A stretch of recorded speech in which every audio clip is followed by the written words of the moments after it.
Oh, it's recording. Okay. So, here we go. Are you staying? You leaving? I might hide.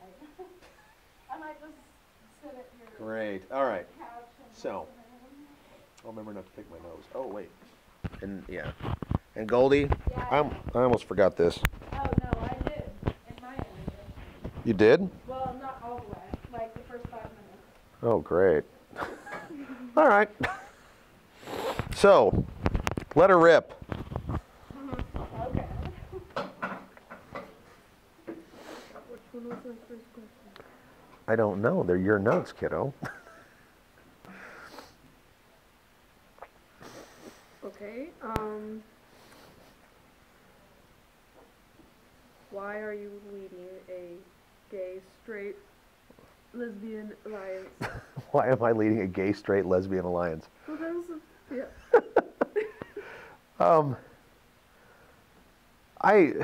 There's a lot of reasons, and those reasons, they develop and they change, and there's a lot of personal things involved, but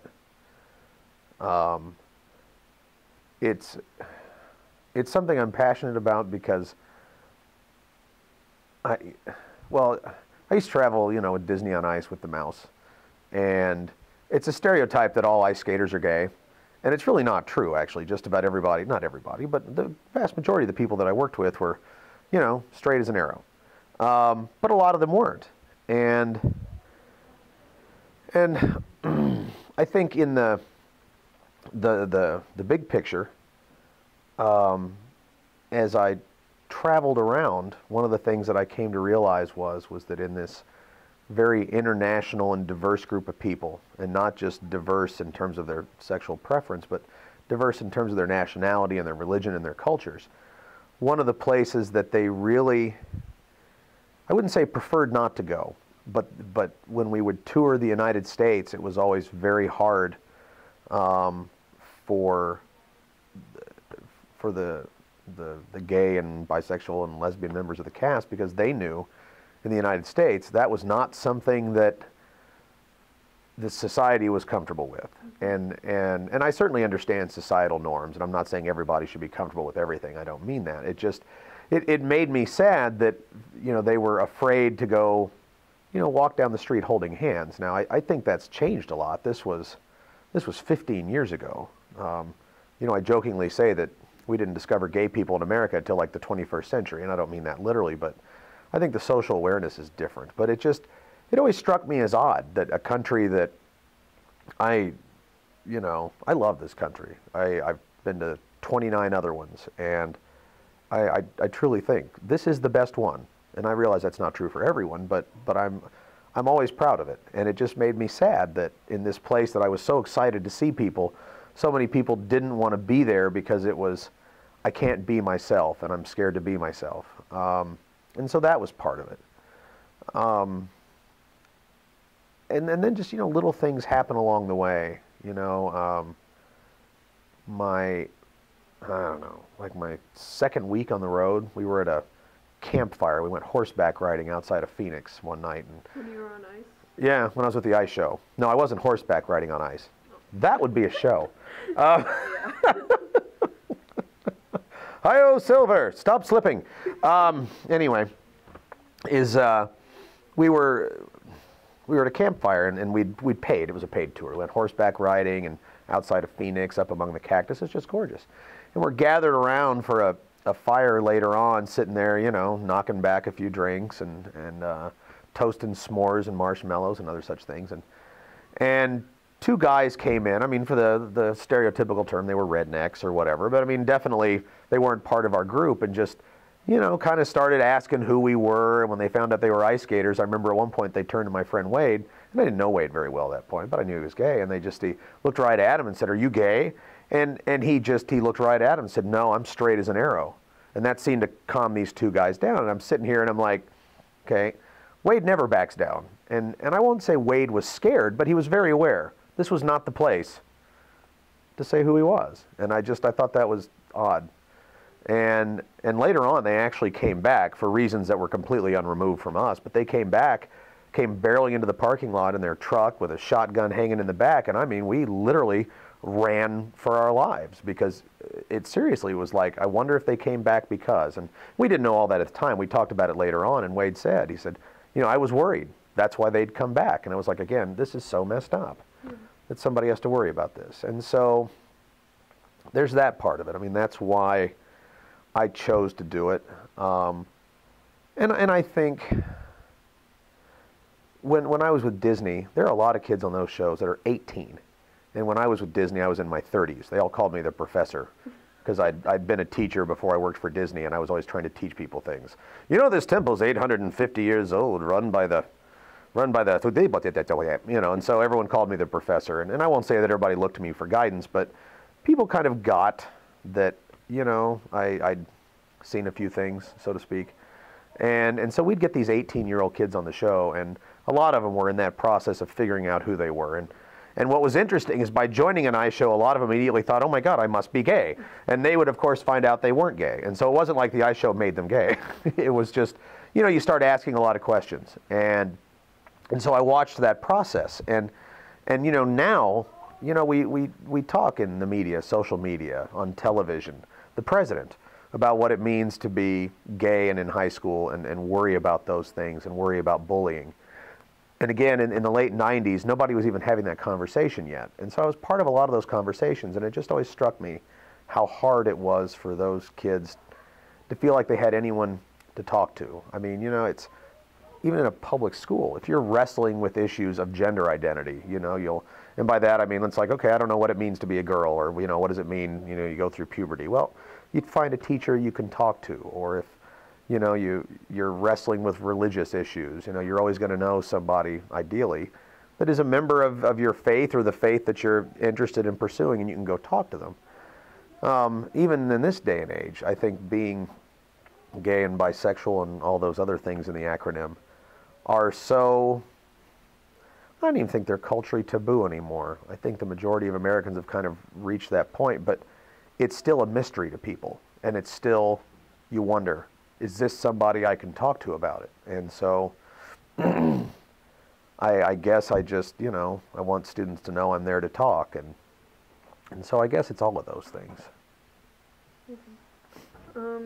So when did you realize that you might be bisexual or gay? Oh, geez. Is that really on there? You told me I didn't tell you to put that. I think I did. Oh, God, thanks, Goldie. Oh, my Lord. Okay, let's all picture Mr. Reed now just spinning. No, let me say this. I think this matters, and I don't want to pretend it's not. I also don't want it to be the thing that dominates everything, because you know, when you and I started talking about this, it was, why does a straight guy run the GSA?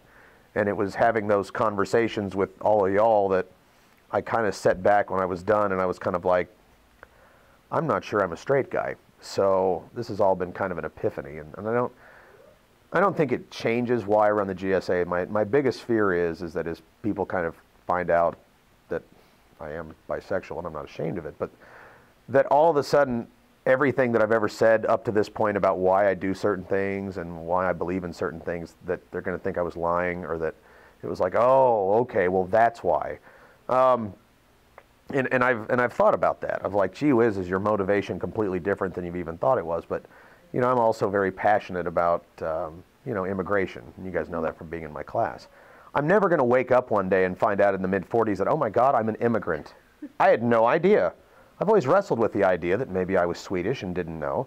I mean, that's not going to happen. And so I know in my heart of hearts that what I believe and the reason I've done things is always the same thing. I think what changes it is that you can approach a lot of things intellectually, and that doesn't mean the way you approach them is wrong, but there is something to be said for understanding things intellectually and then understanding things here. Mm-hmm. And I think, to ask when I discovered it, gee whiz, it seems like only last month. Oh wait, it was. But it's more that I would have kids come talk to me before about things, and I could have a very honest conversation with them based on my experience and based on the things I've learned from talking to other people. And I think that's kind of you know, I used to be a journalist, and I've always been a reporter of sorts. And so you learn to listen to people and talk to people and understand their feelings, and so you can have empathy for people. And I think one of the best things in the world is the ability to have empathy for those that you have nothing in common with. You know, again, we've been doing women's studies last week. I'm never going to be a woman who's abused, and yet I believe I have an incredible amount of empathy because I've taken the time to learn. And that's how I've always felt about things that are related to, you know, gay and gender equality or, you know, gender diversity issues. I think the difference is now is that I feel it in a way that I didn't before. And I would hear kids say something like, I know this is true about myself, but I don't understand what it means. Or I know this is true about myself, and I'm not sure I can accept it. And I think intellectually, I never understood, how can you know something about yourself and not know what it means in terms of who you are? I did not get that. And now I do. Because I'm wrestling with some of the same things. It's not near the same degree. I mean, I'm 44 years old. I'm opinionated. I know what I think and I know what I believe, and I got my feet firmly on the ground. And even though now I'm kind of looking at some things over the last 40 years and going, oh, okay, so maybe that's what that meant. I'm still me. I'm still very much, I still have my feet firmly planted on the ground. I'm still the loudmouth, opinionated jerk I always was.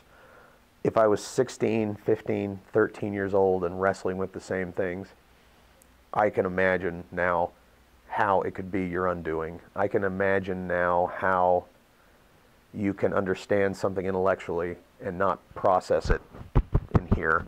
I can understand how, you know, this young man out in La Grande who was supposedly, you know, he had all this support and all these people who loved him and didn't feel like anyone understood him, and he hung himself and, you know, died here about a week ago. I get that now. I didn't get that a month ago. And I don't know if it makes me a better advisor or a better human being, because that somehow implies that people that don't get it aren't, and I'm not willing to go there. But it makes it different, not better, just different. So I don't know if that answered your question or not. Oh, sorry, my wife.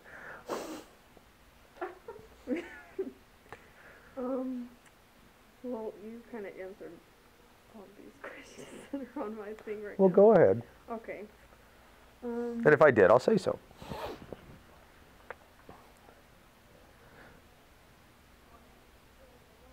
Okay, how has this experience changed the way you think or live?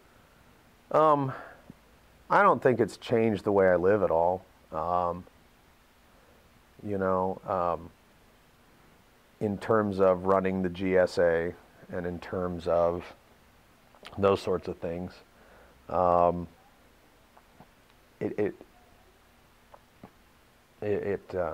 wife doesn't always get it, you know.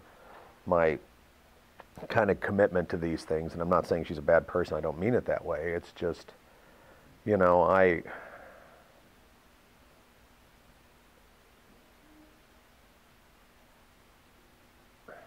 this is going to sound weird.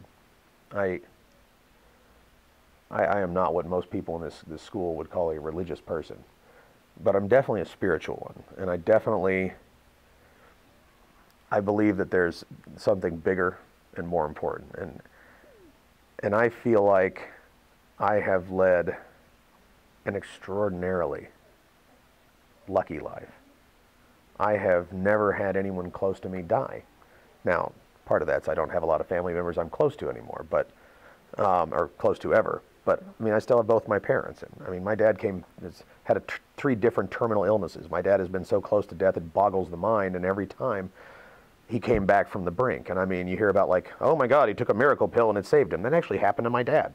I wake up every morning and I see my daughter, and I never thought my dad would get to meet her, and he's getting to know her, and she's getting to know him. It's a miracle to me. I got hit by a bus, and when it was all said and done, I was actually better off. I was healthier.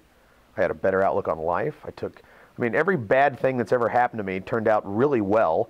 Every bad thing that could have happened that would be irreversible, never has. I have led a charmed life in every sense of the word.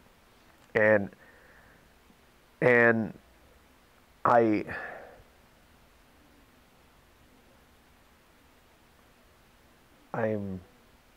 wouldn't say that I feel like at any moment it could end, because I don't live my life that way. It's a very haunted way to live, but I feel like I've been given a lot of gifts that most people would give anything for. And there's a passage in the Bible, and I'm not really sure who it is. I want to say Luke or Mark, but as I say, I'm not as familiar with the Bible as I'd like to be. But it says, to whom much is given, much is expected. I've been given everything. Everything any human being could ever want on this planet, I have. And I feel like it's my obligation to give back. And there are some things where I'm never going to be able to give back, you know. But on some things, I can. And I understand what it means to be a gay youth, and I understand what it means to be a bisexual person and all the advantages and baggage that comes with that. And